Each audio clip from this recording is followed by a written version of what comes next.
This one is better. Okay.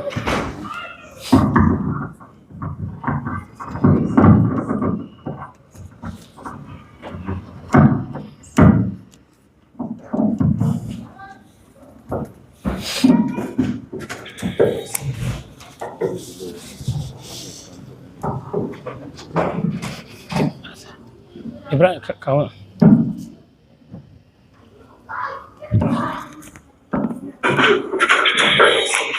Ibrahim, kawan. Kan nuna maka wannan. Okay, to hakuna kawo kuma magana. Okay, nan baka danna recording bane. Ka duba ga wanda batirin ke yi? Wannan ba. Shi yana da charge? To be free ولا أفضل؟ Okay. ما بيبرر بالشيء كذا. bai sai ka dubi wani batirin kawai da nan ne gurin shi kar ka sa nan ko nan kai ka duba cikin batirin da ka saki da wannan in yayi in bai ka ba kawai shi nan okay masha Allah a fara gabatarwa kenan yi bayanin da zaka yi na shehu أعوذ بالله السميع العليم من الشيطان الرجيم بسم الله الرحمن الرحيم إن الحمد لله نحمده ونستعينه ونستغفره ونعوذ بالله من شرور أنفسنا ومن سيئات أعمالنا من يهد الله فلا مضل له ومن يضلل فلا هادي له وأشهد أن لا إله إلا الله وحده لا شريك له وأشهد أن محمدا عبده ورسوله وبعد السلام عليكم ورحمة الله وبركاته. جزاكم الله خير for taking your time to come and attend this very important lecture that we're going to have inshallah by our great Sheikh Bashiru Nyandu from Ghana. May Allah subhanahu wa ta'ala accept from him. As usual, inshallah, this lesson will take place from now to Maghrib time. We ask to Isha time, afwan. We ask Allah subhanahu wa ta'ala to open our hearts to understand and accept what the Shaykh is going to offer for us. We ask Allah subhanahu wa ta'ala to make his tongue clear to give us the best knowledge, inshallah. May Allah make it easy for him. May Allah make it easy for all of us. Jazakumullah khair for your time and your presence. Falyatafaddal mashkuran inshallah. Wannan turancin da na koyi da na ji daɗi. أعوذ بالله من الشيطان الرجيم بسم الله الرحمن الرحيم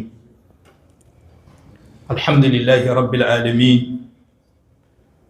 الحمد لله الذي أنزل على عبده الكتاب ولم يجعل له عوجا قيما لينذر بأسا شديدا من لدنه ويبشر المؤمنين الذين يعملون الصالحات أن لهم أجرا حسنا تبارك الذي نزل الفرقان على عبده ليكون للعالمين نذيرا وأشهد أن لا إله إلا الله وحده لا شريك له الرحمن علم القرآن وأشهد أن محمدًا عبد الله ورسوله سيد العالمين وحاتم المرسلين وإمام المتقين والأبرار والمحسنين وصفوة عباد الرحمن من حلقه صلى الله عليه وعلى آله وأصحابه ومن اتبعهم بإحسان إلى يوم الدين وعنا معهم بمنك وكرمك يا أرحم الراحمين يا رب العالمين أما بعد السلام عليكم ورحمة الله وبركاته.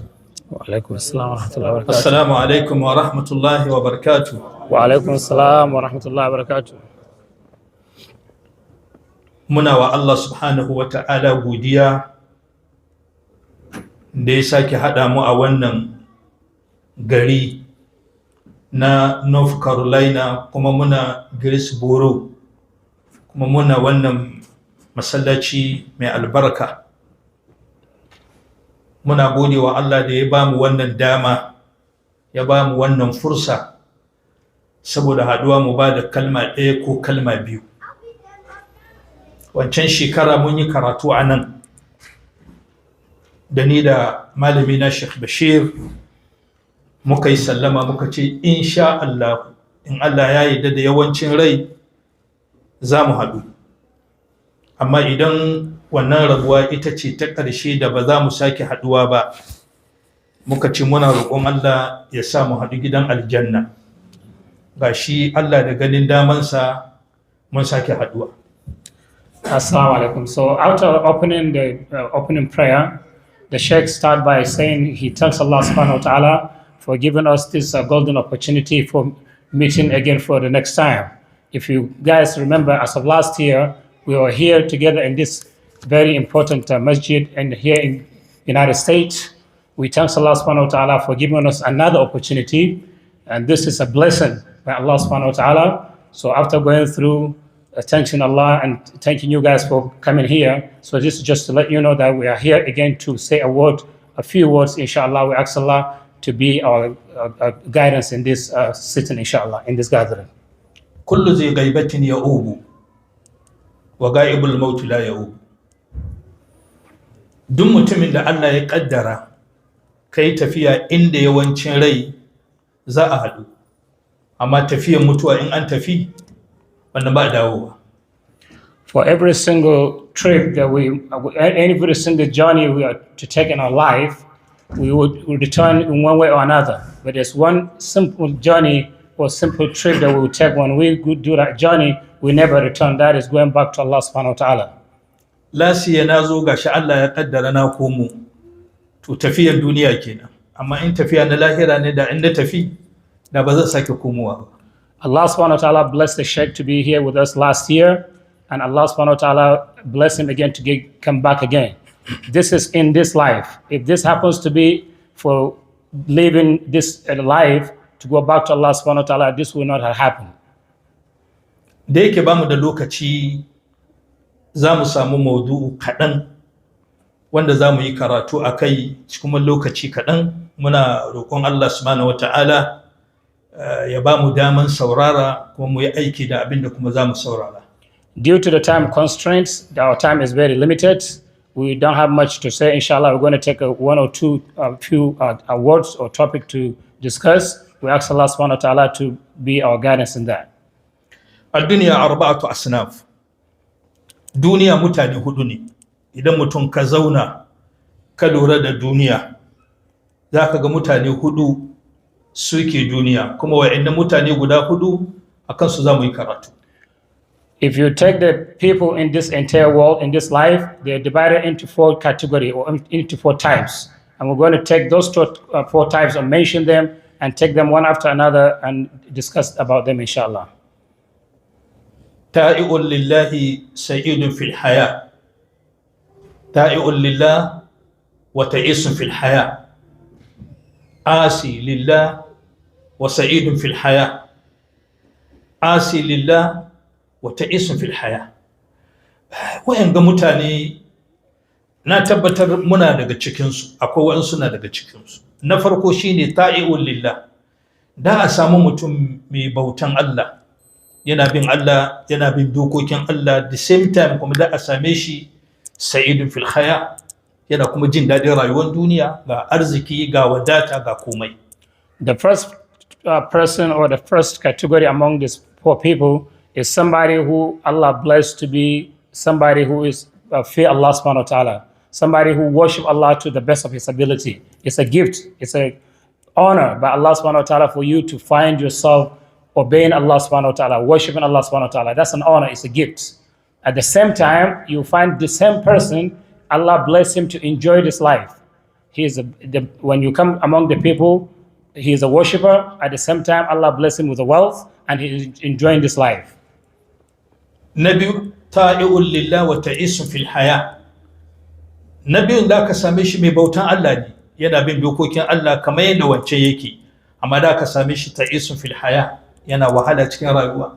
Abinda za a ci da kyar, kudin daki ba a biya, kudin kebur babu, rayuwa ga shi da wahala, amma mai bautan Allah ne.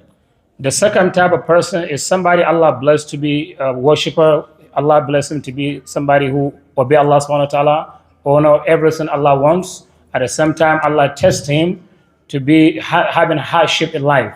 He is barely making it. He is barely find something to eat. He's barely find something to take care of himself. He's barely able to take care of his rent and day-to-day living. Na uku da ka same shi asi lillah wa sa'idun fil haya. Gashi mai sabon Allah, mai barna, shan giya, zina, club, kuma da ka same shi sa'idun fil haya, kuma gashi yana da rayuwar duniya Allah ya mai komai. The third type of person is somebody who you find him, he disobey Allah subhanahu wa ta'ala. You find him everything that is disobeying Allah subhanahu wa ta'ala. He drink, he commits zina, he do everything he wants to do that is disobedient to Allah subhanahu wa ta'ala. But at the same time, he is very wealthy. He is, enjoying this day life, this today. Allah bless him with money. But when it comes to worshiping Allah subhanahu wa ta'ala, you never see him at the masjid. He might be a Muslim, but you never see him, obeying Allah subhanahu wa ta'ala. But when it comes to the dunya, he's very wealthy, doing well done. You don't have any financial problem. Na hudu da ka same shi asi lillahi wa ta'isun fil haya. Za ka same shi mai sabon Allah kuma yana wahala cikin duniya. The last person is somebody who disobey Allah subhanahu wa ta'ala. You never see him at the masjid. He doesn't read Quran. He doesn't do anything to obey Allah subhanahu wa ta'ala. 100% disobedient person. At the same time, he is suffering. He doesn't have any money. So he cannot live. He's struggling in life. So in both ways, he's just a loser. To, waɗanga mutane guda hudu za mu ɗauki ɗaya, rakmul awwal, kamar mutumin farko shine ta'i'un lillah wa sa'idun fil haya. Wannan jama'a wajibi ne, dole ne. Wannan wajibi ne idan mutum kana bautan Allah, kana bin dokokin Allah, za ka yi rayuwa mai kyau a duniya. So let's take the first type of persons who Allah subhanahu wa ta'ala blessed to be worshiping Allah, obeying Allah subhanahu wa ta'ala. Is, it's very normal. When you're doing that, Allah will make it easy for you to enjoy this life. You're going to have, successful life. As long as you worship Allah subhanahu wa ta'ala, not necessarily very wealthy, but you will find the life easy for you. Masallaci za ka same shi, zo masallaci in ana taimakon addinin musulunci ya bayar, in ana taimakon gina masallaci, makaranta ya bayar, wurin marayi, wurin miskinai, za ka same shi yana yi. Kuma da ka same shi ga arziki ga wadata, sallah bai wuce shi, sallah asuba da shi za a yi, azafar al'asar maghrib isha da shi ake wannan sallah. Duk wani abin da za a yi na addinin musulunci yana gaba, kuma da ka same shi gashi da arziki gashi wadata. Wannan tabi'i ne, wannan dole ne. Allah ya riga ya alkawali, in dai ka bi Allah da gaskiya, Allah ya barka ji daɗin rayuwar duniya. So this person, you find him in every salah, he's in the front line. Not only in the salah, he's doing whatever he can with his money to, please Allah subhanahu wa ta'ala. Whenever there's a call for donation, whenever there's a call for any fundraising or somebody need help, you see him, spending his money left or right for the sake of Allah subhanahu wa ta'ala, seeking Allah's pleasure. So whenever he finds anything that this thing is going to make Allah subhanahu wa ta'ala happy, he's enjoying spending his money there. At the same time, you see him in the front line. Whenever it's time for the salah, he's always there. He's always reading Quran, obeying Allah subhanahu wa ta'ala. And for that reason, Allah promised to make him to have also successful life in his heart. This is a promise by Allah subhanahu wa ta'ala. Surah An-Nahl ayah 96, man amila salihan min dhakarin aw untha wa huwa mu'min falanuhiyannahu hayatan tayyibah wa lanajziyannahum ajrahum bi'ahsani ma kanu ya'malun. Man amila salihan, jama'a duk wanda ya aikata aikin kirki, wallahi daga namiji ne ko mace ce, aikin kirki, jama'a mu yi alheri, mu taimaka ma addinin musulunci, jama'a mu sadar da zumuncin mu, jama'a mu kula da rayuwar addinin musulunci. Duk wani aikin da zaka yi na alkhairi, namiji ne ko mace ce, Allah ya ce falanuhiyannahu hayatan tayyiba. Allah ce na bari kai rayuwa mai kyau na jin daɗi. Sa'annan ka zo gobe kiyama, Allah ce kuma in saka aljanna. Allah ka ba mu aljanna. There's an ayah in the Quran in Surah An-Nahl. Allah subhanahu wa ta'ala says, man amila salihan min dhakarin aw unsa. Anybody that do righteous deed from among the male, that is min dhakarin aw unsa, or among the female, فهو مؤمن. وهو مؤمن. He is a believer. While you are doing this, you are a believer. Whether you are female or male, Allah subhanahu wa ta'ala promised that He will give you a successful life. He will give you a life that you're going to enjoy it. That's a promise by Allah subhanahu wa ta'ala. Daga namiji hammace, in mace ce tana gidan aure, tana biyayya, tana ladabi, tana kaskatar da kai, tana bin abin da Allah ya ce, tana sallolinta, tana kiyaye haƙoƙin Allah, to Allah zai bari ta yi rayuwa mai kyau a gidan miji. Kaga tana cikin wadata da kwanciyar hankali, kuma Allah ya ba ta ƴaƴa masu albarka. We take example for a woman. If a woman is living in her marriage, household, and she is obeying Allah subhanahu wa ta'ala to the best of her ability, she prays, she obey her husband, she do everything a woman is supposed to do, and she do her Quran, Allah subhanahu wa ta'ala will make her have tranquility in life, in her, living. You would now find her just struggling, having some traumas in her head. She will have a tranquility in her life. She will have a successful and enjoyable life. That's a promise by Allah subhanahu wa ta'ala. Da Allah ya ce hayata tayyiba ma'ana yashtamilu wujuhu arraha min ayi jihati kana. Da ka ji daɗin rayuwa ne ta kan kowane ɓangare. Ta wurin ɓangaren arziki da ka ji daɗi, ta wurin ɓangaren zama da iyalinka za ku samu kwanciyar hankali a gida, zama cikin community za ku samu kwanciyar hankali, zama cikin jama'a da a samu cikin komai arzikinka, sana'anka duka da ka samu kwanciyar hankali saboda me kana bin dokokin Allah subhanahu wa ta'ala. Whenever you obey Allah subhanahu wa ta'ala, you'll find that you have peace in everything. You'll find tranquility in everything. When you deal with your family, your friends, your business matters, your day-to-day life, at work, everywhere you are, you'll find that everything is coming smooth. You're going in successful and having no trouble in those things. That is because you obey Allah subhanahu wa ta'ala, and Allah subhanahu wa ta'ala promised to make your life be successful. Inji Imam Ibn Abbas da yazo zai fassara hayatat tayyiba sai ya ce arrizqul halal at-tayyib. Hayatat tayyiba ba rayuwa mai kyau kamar ga arziki halali kuma arziki mai kyau. Idan ka zauna kaga inda kake neman arzikin ka sana'anka halali ne ba haramun bane. Idan ka zauna kaga inda kake samun wadatan ka halali ne ba haramun bane. To jama'a babu wani jin daɗin rayuwar duniya da ya kai aikin da kake yi sana'anka halali ne kuma mai kyau. Arzikinka ba na cuta bane. Arzikinka babu riba.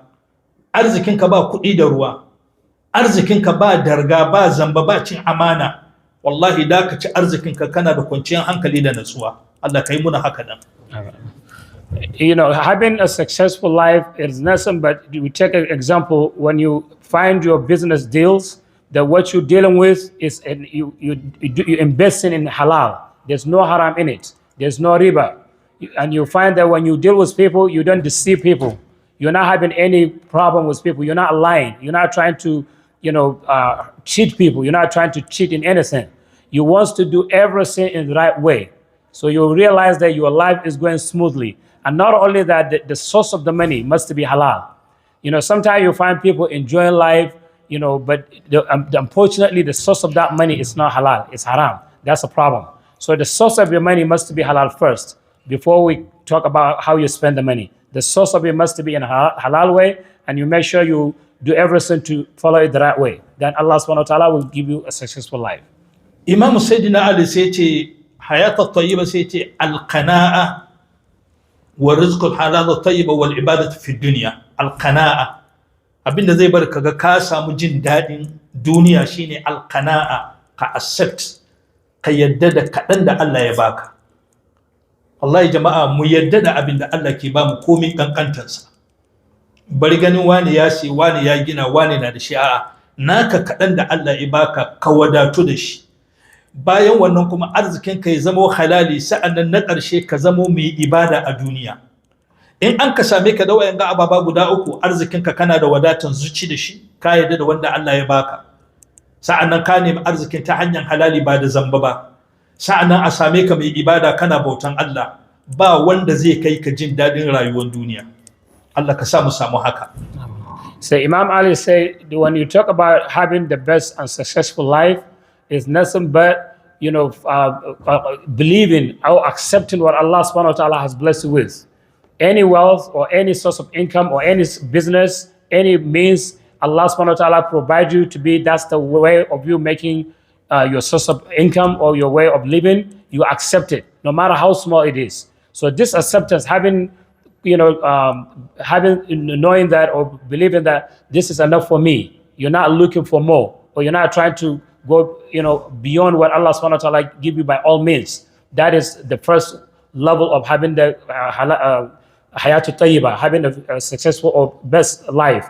And second is to spend it the right way, to worship Allah subhanahu wa ta'ala with it. Use it by spending it the right way. And not only that, then you worship Allah subhanahu wa ta'ala. When you have these three ways, when you have these three things, then nobody will have the best life than you. You have the best life that everybody will wish to have. In ji Abdullahi ibn Umar ya ce annabi sallallahu alaihi wasallam na cewa qad aflaha man hudiya ila al-islam wa kana aishuhu kafafan wa qanna abi. Qad aflaha, wallahi duk wanda ka samu kanka musulmi, Allah ka gode wa Allah. Qad aflaha, wanda ya zama musulmi, bayan ka zama musulmi arzikin da kake da shi kaɗan ne, wa qanna abi, kuma ka wadatu da shi. Har Allah ya shirye da kai ka zama musulmi, wallahi mu ce alhamdulillah cewa mun musulmai ne. Musulunci ya fi komai a duniya. Idan Allah ya baka musulunci, to Allah ya riga ya gama da kai, ya maka komai. Idan Allah subhanahu wata'ala na son ka zama wanda ya waye, wallahi sai Allah ya baka musulunci. Idan kana neman wawa a duniya wanda bai fahimci komai a duniya ba, shine wanda bai fahimci musulunci ba. Allah ka bar mu gane musuluncin mu. He said, Abdullah ibn Umar. Abdullah ibn Umar says, the one who who Allah subhanahu wa ta'ala makes successful is the one that Allah subhanahu wa ta'ala gave him Islam, and not only given Islam, and he is pleased, he accepts what Allah subhanahu wa ta'ala has blessed him with. Once you have this, then you are the best Muslim, and then you are the best successful, and then you are the most wise. You become the most wisest person because you are Muslim. Allah bless you to be a Muslim, then that's the best gift and the best wiseness you'll be if you understand Islam. But if you're looking for somebody who is poor, who is, I'm sorry to use this word, like idiot, somebody who doesn't understand, who he is, what the life is, then it's the one who would miss Islam, somebody who doesn't have Islam. Or you have the Islam, but you don't understand it, you don't follow it. Okay? Now. Jama'a musulunci da Allah ya bamu babban kyauta. Wata rana wani bawan Allah na tafiya cikin daji, sai ya ji wani bawan Allah na addu'a. Shi wannan fa yana tafiya ne cikin daji, amma sai ya ji wani na addu'a cikin dajin. Menene wannan addu'an da bishi ke cewa? Sai na ta alhamdulillahi alladhi faddalani ala kathiri min ibadihi walhamdulillah wassalatu wassalamu ala rasulillah.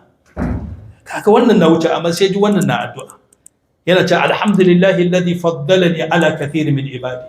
Ina wa Allah godiya wannan da ya fifita ni bisa kan mafi yawancin bayinsa. Walhamdulillah, Allah ina ƙara maka godiya. Wassalatu wassalamu ala rasulillah, tsira da aminci Allah su tabbata ga annabi Muhammad sallallahu alaihi wasallam. Wannan addu'a bari maimaita, alhamdulillahi alladhi faddalani ala kathiri min ibadi. Ina wa Allah godiya da ya fifita ni bisa kan mafi yawancin bayinsa. Walhamdulillah, Allah na ƙara maka godiya, kuma tsira da amincin Allah ya tabbata ga annabi Muhammad sallallahu alaihi wasallam. Na'am. Wata rana wani ne ke tafiya cikin daji, sai ya ji ga wani kuma ji wannan da suna ne na azafa ka ba suna ne. Tafaddal shi. Okay. So somebody was walking by in the bush or somewhere. He heard a voice. Somebody is, making a praising Allah subhanahu wa ta'ala, saying, I thank Allah subhanahu wa ta'ala who favor me over his other servants, over a lot of people. And he thanks Allah subhanahu wa ta'ala who bless me, and also who make this the Prophet Muhammad sallallahu alaihi wasallam. So he make a dua by his situation, and he was wondering, where is this dua coming from? Now, wannan bawan Allah da ya ji wannan mutumin da ke da addu'a sai ce no, ya kamata ya je ga mai irin wannan addu'a. Wanda ke ce na gode wa Allah da ya fifita ni bisa kan mafi yawancin bayi. Ya kamata ya je ga wane ne mai shi. Jama'a abin ban mamaki da ya zo ya tarar da mai wannan addu'a, sai ya same shi farko makaho ne, kuma ya same shi gurgu ne, ba hannu ba kafa ba ido, amma yana cewa alhamdulillahi alladhi faddalani ala kathir min ibadi. Na gode wa Allah da ya fifita ni bisa kan mafi yawancin bayi, alhamdulillah. Amma yana wannan addu'a kuma gashi makaho, gashi magurgu, ba hannu ba kafa, amma yana ma Allah godiya da irin wannan godiya. So when he comes to he wants to find out who is making this dua. When he look around, he discover it's somebody sitting blind, At the same time, a cripple. He doesn't have, his legs. He doesn't have his, hands, and he's blind. So he was shocked to hear this dua. Somebody is saying, I thank Allah for favoring me over a lot of people, over most of the people. And he cannot believe that. You are in this situation and you're making this dua, subhanallah. Ya ce, bawan Allah mai Allah ya maka, da kake gode ma Allah, me ya maka, ga ka makaho, ga ka ba hannu, kuma ba kafa, kuma kana ma Allah wannan godiya. Sai ce, bawan Allah, ina ma Allah godiya ne, ya mai da ni musulmi ne, ni ba kafiri ba. So he asked him, he approached him and say, what Allah has blessed you with, what Allah has favored you with, that you are thanking him with all these praises, that you're saying you thank Allah for Allah, favor you or bless you more than many people. What is it that Allah has done for you? You don't have eyes, you cannot see. You don't have hands, you don't have legs. What is it special on you? He said, I thank Allah because Allah made me to be Muslim. By the ni'mah, by the blessing of Islam, Allah has done everything for me. So I must thank Allah for this great blessing, great ni'mah of Islam. Shi yasa jama'a, shi yasa annabi ya ce, qad aflaha man hudiya ila al-islam wa kana aishuhu kafafan wa qanna abi. Qad aflaha man hudiya ila al-islam. Wallahi mutanen masallacin nan mu gode wa Allah da ya shiryar da mu musulmai, mu ba kafirai bane. Kuma mu musulmai muna kan sunnan annabi Muhammadu sallallahu alaihi wasallam. Jama'a annabi Muhammadu sallallahu alaihi wasallam. Subhanallah. Jama'a annabi Muhammadu sallallahu alaihi wasallam. Man salla alayhi wahidan sallallahu alaihi biha ashara. Na'am. Wanda ya min salati dai Allah ya ce na ma 10. A ce annabi sallallahu alaihi mutanen greensboro. So Sheikh is wondering what's happening. He said, he mentioned the name of the Prophet Muhammad sallallahu alaihi wasallam. We're supposed to say sallallahu alaihi wasallam, and we kind of saying, whispering, what's going on here? Wallahi, ma halaka al-ilahu wa ma bara basharun yura ka Muhammad bayna al-wara. Wallahi, ma halaka al-ilahu. Allah bai yi halitta a duniya mutum kowane ne da ya kai annabi Muhammad. Babu shi, sai san nan ka kira sunan shi. Jama'a mu yi mai salati, salatin da shi mu samu lada 10 kuma share mana zunubi 10. Ba mu son wannan?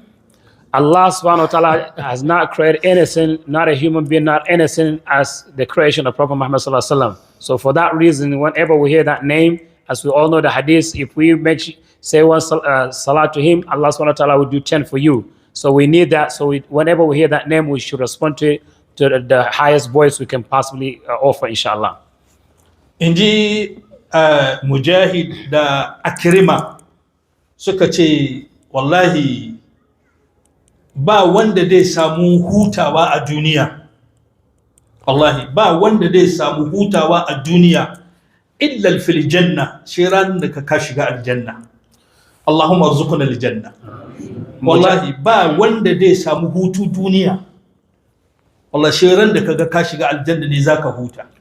Ban sani ba to bismillah. Mujahid and Ikrimah said, you will never have a rest, which is, having relax, relief, to have fun, to enjoy the world, to enjoy this life, until you find yourself in Jannah. So if you're looking for rest, if you're looking for fun, looking for, some kind of enjoying this life, having no trouble, then you better work for Jannah. Until you find yourself in Jannah, you'll never rest, you never have a peace in life. Allah ka ba mu aljanna. Amin. So we ask Allah subhanahu wa ta'ala to bless us with Jannah. Rakmu sani, mutane na biyu, ta'i'un lillahi wa ta'isu fil haya. The same thing kaman shi wancan ne, ga bautan Allah, ga nafila, ga sadaka, ga alkhair. Kafin Sheikh Yasin ya shigo masallaci, mai shi na sahun gaba. In an ce azumi yawmul ahmis, yawmul ithnain yana yi. Zakka komai yana yi. Amma kuma sai ka same shi ta isu fil haya, yana fuskantar matsalolin rayuwar duniya. Wannan gaban din mu duka muna cikin wannan. Allah kai muna sauki. Amen. So the second category of these 4 people, if you remember in the beginning of the lecture, is that the person who one of the most obedient person to Allah subhanahu wa ta'ala. He always worship Allah subhanahu wa ta'ala. He's always in the front line. Before Imam Yasir come, you see him making some sunnah. making all the nafilah he can offer, reading Quran, doing everything at home here at the masjid. He's always in the front line trying to offer obey Allah subhanahu wa ta'ala to the best of his ability. But subhanAllah, by Allah's will, Allah subhanahu wa ta'ala makes his life to be tight. He's having some miserable life. He's, hardly making it. He's hardly finding some food to eat. He's hardly finding a ability to pay his bills, to pay his rent. He said, this is very likely, majority of us sitting here, we might be going through that life. We ask Allah subhanahu wa ta'ala to make it easy for all of us. To wannan ana yashtamilu ala amrai yana faruwa ne kan abu biyu. Kada ka ga cewa kana sallah, kana azumi, kana zakka, kana aikin alhairi, kuma she ka samu kanka cikin matsaloli na rayuwa. To wannan na daukan ababa guda biyu. Imma Allah na son ka, kai masoyin Allah. Kuma Allah na jarabtan haƙuri, yaga kana da haƙuri domin me ya ƙara maka darajar duniya da lahira. Allah ya samu haka. So this person, there's two situations. Whenever you find yourself that you're doing your absolute best to be a most obedient person, to obey Allah subhanahu wa ta'ala, of course, after being a blessed from Allah subhanahu wa ta'ala, we need to understand, for you to be worshiping Allah, reading Quran, praying, everything, is not because you want to do it or you are wise. It's just a gift by Allah subhanahu wa ta'ala. It's a bless. So first of all, we have to thank Allah for that. Now, once you find yourself in that, Allah bless you and you thank Him for that, and you're doing that, and then in the other way you're suffering, life is becoming hard on you, then there's one of two situations. Either Allah subhanahu wa ta'ala love you and He wants to He want to test your patience and see how you're going to deal with that hardship. Whenever He give you one hardship, how you going to react to it? How you going to deal with it? Are you going to be patient and thank Him for that and ask Him to help you to pass it through? Or are you going to run your mouth and just come and show people, everybody, hey, look at me, I'm struggling, I'm suffering, blah, blah, whatever. It's a test from Allah subhanahu wa ta'ala. So if you're patient, Allah is going to increase your dignity, your level in this life and in this next life. So that is a proof Allah subhanahu wa ta'ala love you. Now. Wannan gaba ina jin hutuban malami na kenan Sheikh Yasin da yau. Na'am. Ya yi magana bisa kan patient, a yi haƙuri. Sai sa muka duba suratul Baqara aya 154, wala nabluwannakum bi shay'in min al-khawfi wal-ju'i wan-naqsi min al-amwali wal-anfusi wath-thamarati wa bashshir sabirin man alladhina idha asabatuhum al-musiba qalu inna lillahi wa inna ilayhi raji'un ulaika alayhim as-salawatu min rabbihim wa rahmah wa ulaika humul muhtadun. Kutuban malami na kenan Sheikh Yasin da yau. Jama'a, wallahi kada kaga kana sallah ka ce Allah ba zai jarabce ka ba. Ko kai ne shugaban ahlus sunna da duk duniya, ce Allah ya testing ka, ya auna imaninka da haƙurinka. Sai sa Allah ya ce wala nabluwannakum, wallahi abinda kuma kaga Allah ya rantsuwa ba karamin magana bane. Wallahi inji Allah ya ce, na rantse da sarauta na, wallahi wala nabluwannakum, wallahi sai na jarabce ku. Malam bari a fasara wannan sai mu dauke shi. To fasara shi ku. In yayi yawa sai shi sa nake sai in tabbalanda kwa. Ka san kan ba irin naka bane malam. Albaka hakuri. Kan bai rikewa da yawa ko? Yeah, my head is not as sharp as his. If you go too far, then I lost it, So let's take it chunk by chunk. I think I can do better. Okay? So he said, Alhamdulillah, this point of being patient and being tested is our today's khutbah by our great Imam Sheikh Yasir. That is what he talks about today, about the patience. So he said, Allah subhanahu wa ta'ala will test us. Don't see yourself, being obedient to Allah subhanahu wa ta'ala, coming to worship Allah subhanahu wa ta'ala, doing everything that is good and righteous. You feel like you are the most righteous person, and that's the end of the story. Allah will not test you. No, Allah will test you, and if you pass the test, then Allah will increase your level. Allah will make you more closer to Him. There's so many great things that you will earn by the time you pass the test. So he quote an ayah from the Quran that we're going to translate it bit by bit, inshallah. Now. Allah ya ce wallahi wala nabluwannakum bi shay'in min al-khawf. Allah ya ce wallahi sai na jarabce ku da abin da zai ba ku tsoro a cikin rayuwa. Allah subhanahu wa ta'ala, swear in this ayah that Allah swear by we're going to test you with something that is going to make you fear in this life. Okay? Waju'in na jarabce ku da yunwa. And Allah da arziki ya kare yunwa sai na jarabce ku da shi. Allah will test you with hunger and poverty, with hunger and something that you will not be able to eat, find food to eat. Now. Wannaks min al-amwal. Allah ce na jarabce ku tara arzikinku ya kare. Arzikin ya rabu. Wurin aiki baka da arzikin komai Allah ce arzikin da ka tara na jarabce ka arzikin ya kare. Allah will test you with a shortage in your wealth. Allah will give you money, will give you wealth, and then Allah will throw a test on that, and then it will drain. You will lose it, you'll find it, you will be wondering how you lost what you have. Wathamarati na jarabce ku je ku yi noma ba da ku samu amfanin gonan ba. Allah will test you in your farming, in your cultivation. You have a land, you put some seed, whatever you cultivate there, and then at the end of the day, something happened to it. You end up losing the crop. You don't benefit from what you waste time, are planting. Wal anfusin Allah ce na jarabce ku da ciruta da mutuwa. Kana son matanka ta mutu ta barka.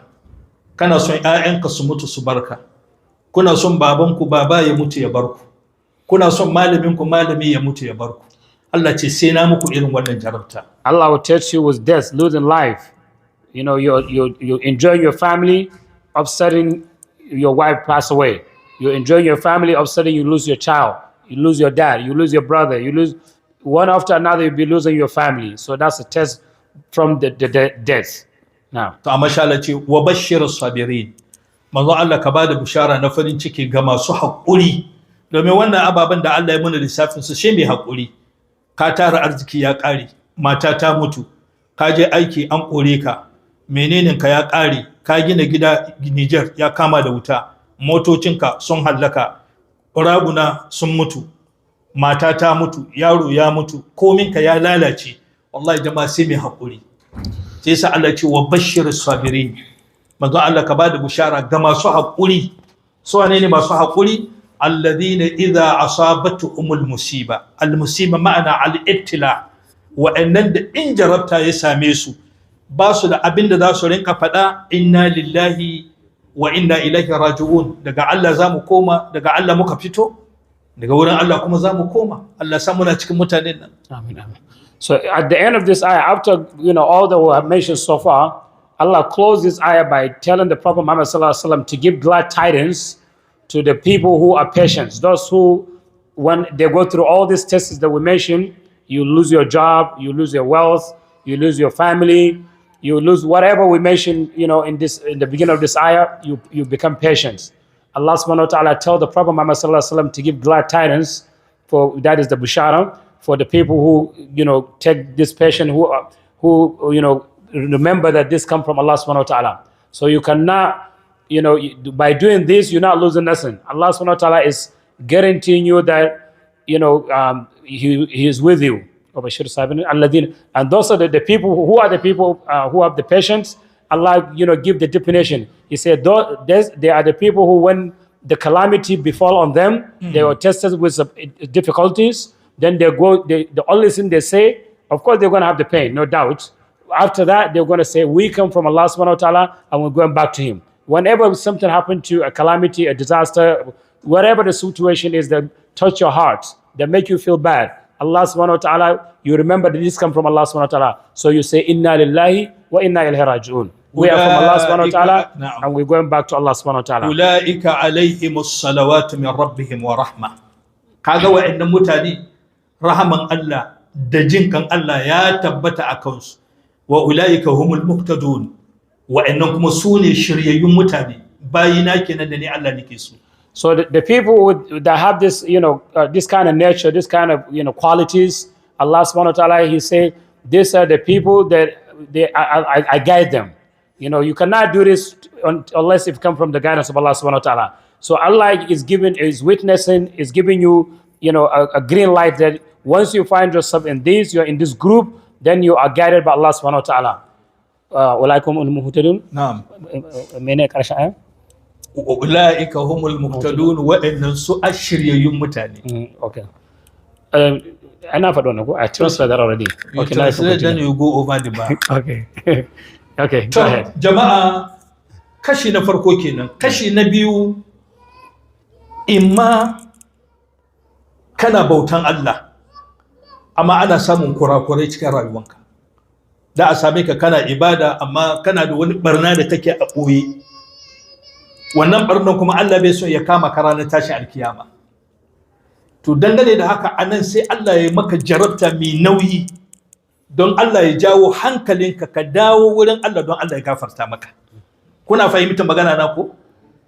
Wancan Allah na yi ne don ya ƙara maka daraja, amma wannan kuma na biyu mai yiwuwa ne a cikin ibada kana sallah kana azumi amma kana da wani barna da kake yi, wani zunubi da kake yi, kana in Allah ya da na tuba, insha Allah na tuba, insha Allah na tuba, baka san ranar da mutuwa zai zo maka ba.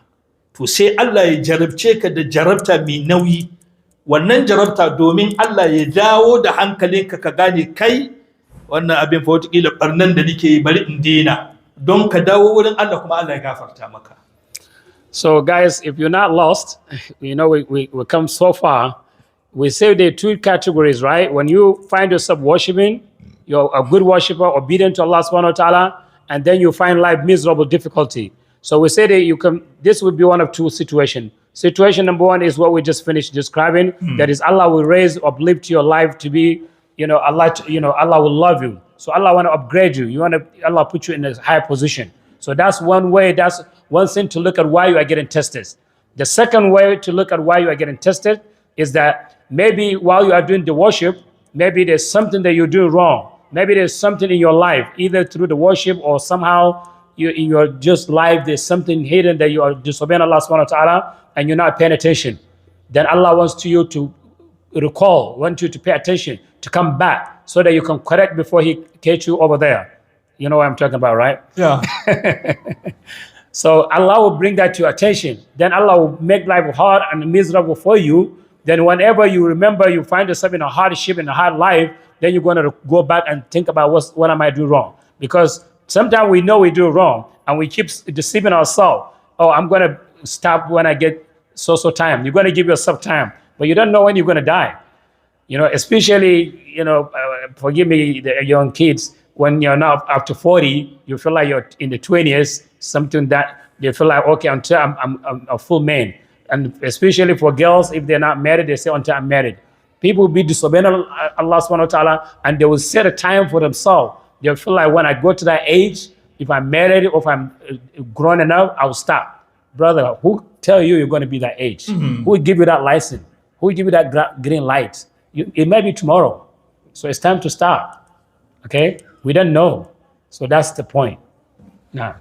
Idan muka duba suratul sajda Allah ya ce walanziqannahum min al'azab al'adna dun al'azab al'akbar la'allahum yarji'un. Allah ya ce na konkwada muku azaba na kusa dun al'azab al'akbar, ba babban azaban ba. Azaba babba shine na jahannama, amma wannan azaba na ƙasa na duniya ne. Allah ce zan dandana muku wannan azaba dun al'azab al'akbar, sai ce la'allahum yarji'un, zan muku haka ne don ku dawo. Sai sa idan kaga wannan abin kai bawa Allah ne, kana bauta Allah kana komai, sai kaga bala'i ya zo, wataƙila kana da laifi da kake yi, Allah kuma baya so ya kama ka da wannan laifi, sai ya kwankwada maka azaba la'allahum yarji'una, saboda ka komo wurin Allah, Allah ya gafarta maka. Allah ka gafarta muna. So here's an ayah from the Quran to prove this point. Allah subhanahu wa ta'ala says in this ayah that we're going to test you, we're going to throw on you calamity after calamity so that you can remember, so you can recall and go back. Before we test you with the bigger. So whatever situation, whatever test we're going to go through in this life, no matter how worse it is small compared to the punishment in the next life. If Allah subhanahu wa ta'ala make you to be the most hardest, somebody who is experiencing the most hardest life in this life, as long as it's not over there, it's small. So Allah says He was tested with something small before He tests us with something big. That is before he catches us in a Jahannam. So he's doing that so that we can recall. Then if you remember, oh, Allah subhanahu wa ta'ala is giving me second chance, then immediately you ask Allah for forgiveness, and then you go back, you correct yourself. So that's one of the main points to remember when it comes to, you see you're doing good, at the same time you're going through some hardship. So whenever you see that, then you need to sit down and analyze and figure out why are you doing wrong. Now, azab al-adna inji Imam Ibn Abbas yace masa'ib ad-dunya wa afatiha wa asqamiha, musiban duniya da fitintunin duniya da tashi hankali. Yau jama'ar da muke zaune a masallacin nan kowa ya shiga cikin musiba na duniya, kowa na cikin tashin hankali da fargaba. Jama'a mu duka da muke zaune masallacin nan bamu da lafiya, kowa na ciwo. Wanda kaga bai da lafiya, to wanda ka ganshi tsaye ciwo bai kai shi ƙasa bane. Sa'annan fitintinu da rigingimu, fitina ma cikin gida da kai da iyalanka, wannan ma ya ishe ka. Fitina ma wurin neman arziki, wannan babban bala'i ne. Duka Allah na maka irin waɗannan fitintinu da rigingimu a cikin rayuwa. Kana tafiya da ka wuce jan wuta, police ya kama ka. Garin nan ba abin da kuke tsoro kaman police. America ba abin da ake tsoro America kaman police. Idan mutum yana gani ya ce wai ya wuce wuta, an kama shi, an dora mai $100 $200. Jama'a akwai musiban da ya wuce haka, kuma a same ka rana guda ka wuce wuta har sau 3. Ka wuce wuta America har sau 3. Dola nawa kenan? Duka 300. Wanga duka inji Imam Ibn Abbas yace masa'ibad dunya wa afatiha wa asqamiha min mabtala bihi ibadi, da irin abin da Allah ke jarabtan bayi li yatubu ilai. Yayi maka haka ne don ka tuba, ka komo ga Allah subhanahu wataala. Ya sunan malamin ka ce? Imam Ibn Abbas. Imam Abbas. What is wrong with you?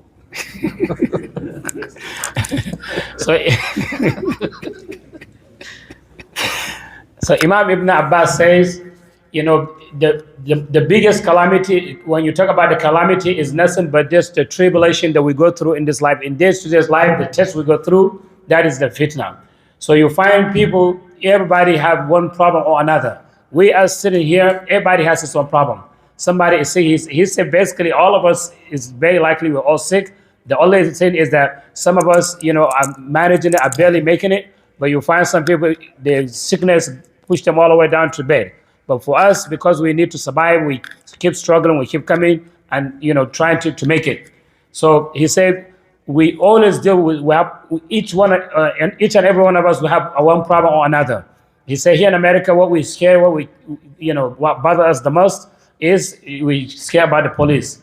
We worry as you drive your car on the street, you don't want to see police, you don't want to pass by police, and a lot of time we cross red lights, when in one day maybe you may cross up to 3 of them. So we always have some kind of issue that bother us, and we worry about that too much. So this is, you know, the fitna of this life.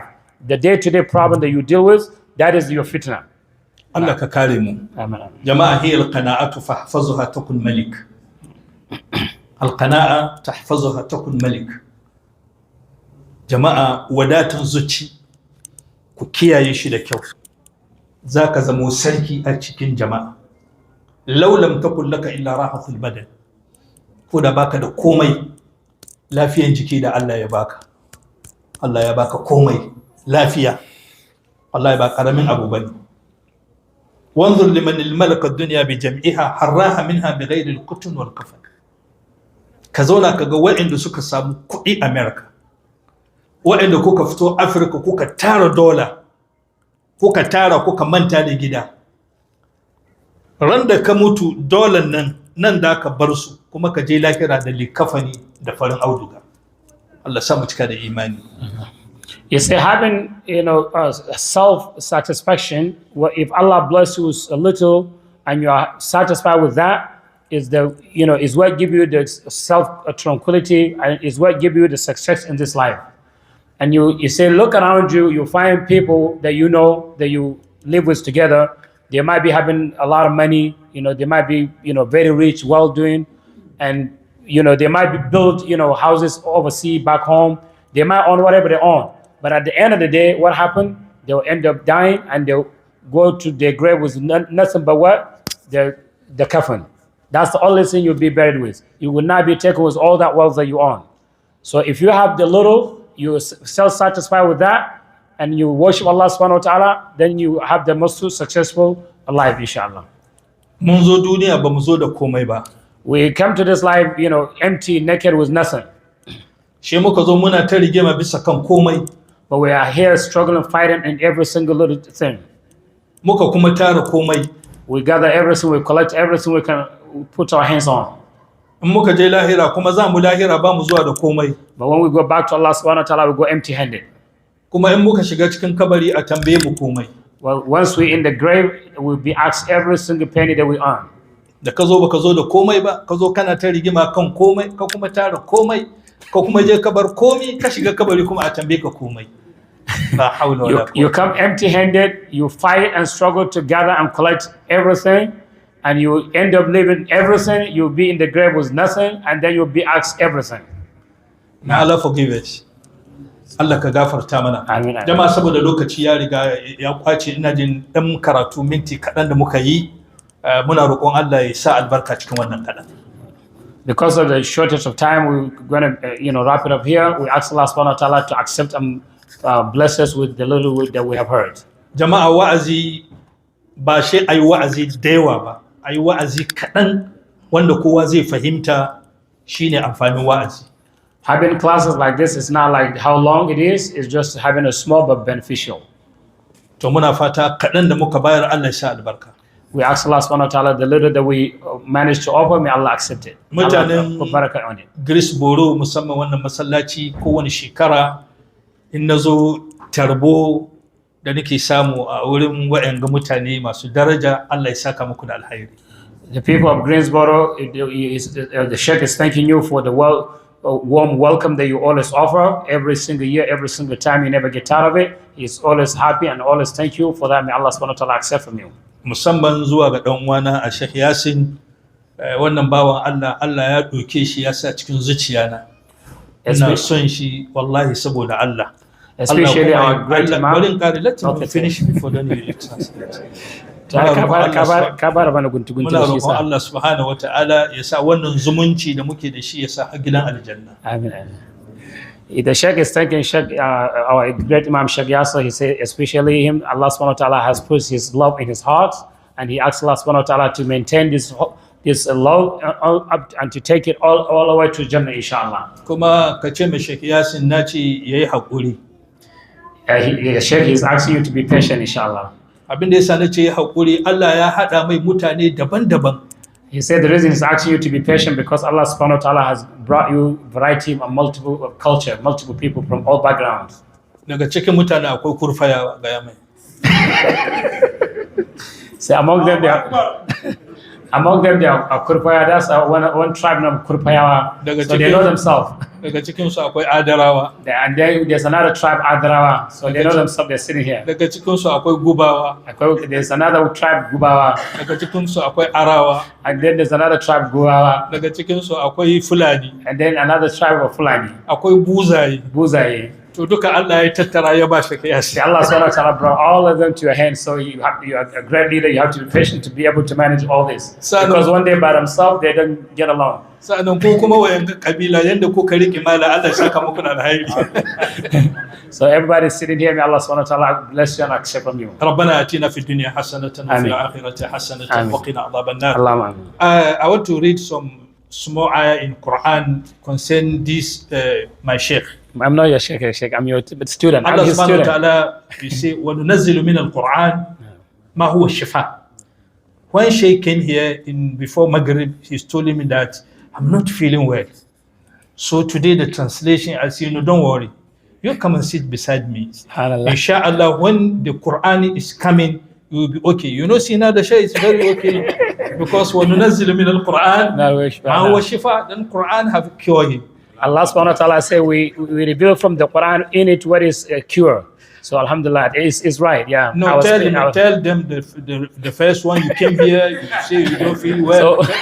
So when I came here, yes, I was not feeling well. I'm telling him I'm not sure if I can manage to offer the translation. And he said, don't worry, because we're going to read verses of the Quran. Inshallah, Allah will take care of that. And exactly that's what happened. ربنا آتنا في الدنيا حسنة وفي الآخرة حسنة وقنا عذاب النار وأدخلنا الجنة مع الأبرار يا عزيز يا غفار يا رب العالمين. اللهم ربنا اجعل مجتمعنا هذا مجتمعا مرحوما واجعل تفرقنا بعده تفرقا معصوما. سبحان ربك رب العزة عما يصفون والسلام على المرسلين والحمد لله رب العالمين. جزاكم الله خير يا ماذا شيخ. سيد شيء منع؟ جزاك الله خير يا شيخ. الحمد لله. Sai ka tashi da kanka. Just hit it. Yes, no. Hit end. Allah